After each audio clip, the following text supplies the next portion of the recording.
নির্বাচনী জনসভায় অংশ নিতে কুষ্টিয়ায় পৌঁছেছেন জামায়াতের আমির ডাক্তার শফিকুর রহমান। কুষ্টিয়ার শহীদ আবরার ফাহাদ স্টেডিয়ামে নির্বাচনী সমাবেশে প্রধান অতিথি হিসেবে উপস্থিত থাকবেন তিনি। এরই মধ্যে সমাবেশ স্থলে জড়ো হয়েছেন জামায়াতের নেতাকর্মীরা।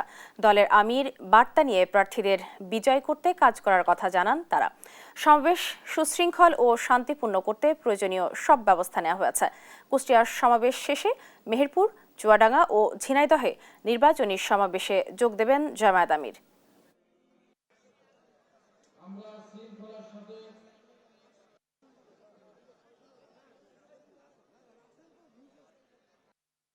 সেবক ইনসাফের সরকার চাই আমরা।